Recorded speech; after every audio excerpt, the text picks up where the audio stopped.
Okay, magandang araw mga boss. May gagawin tayo mga boss. Magbibigay tayo ng konting tip sa mga nagre-repair ng solenoid mga boss. Ayan mga boss.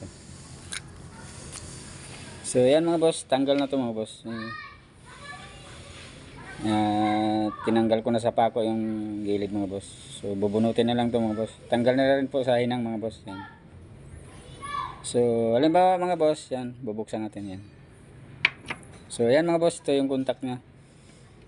Yung tanso niya mga boss. Tapos spring yan.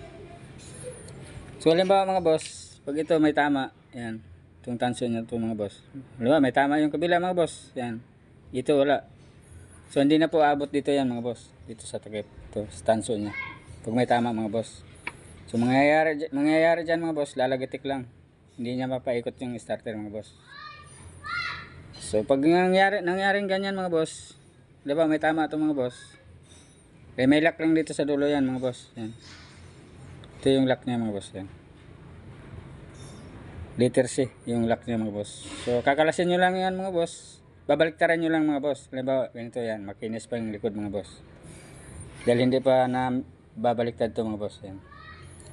So pagtanggal mga boss, gagamit lang tayo ng lagaring bakal mga boss. So mayroon tayo ditong test light mga boss. Lagari.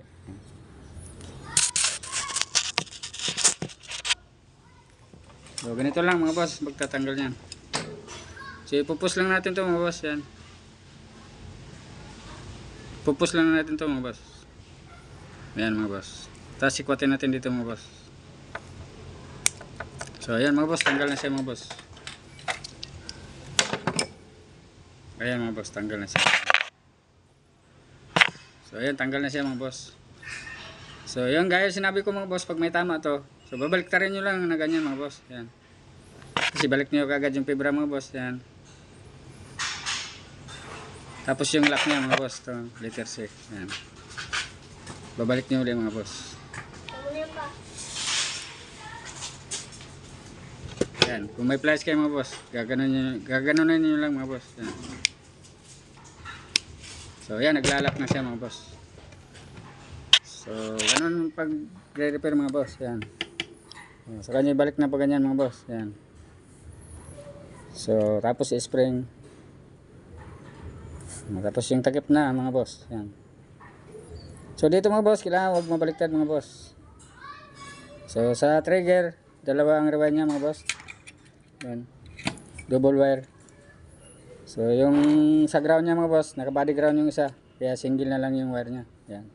So ang ground niya mga boss sa takip, ito. Yung may bakal mga boss. So pag ganyan yan mga boss. Yan. Pag ganyan ang kabit mga boss. So ayan mga boss. So saka nyo ipukpukin ulit ito mga boss. Para magiging silyado kagaya nito mga boss. Para magiging silyado siya kagaya nito. Yan. So pupukpukin nyo lang ulit yung gilid mga boss. Babaon nyo ito mga boss. Yan. So yun lang mga boss. Maraming salamat.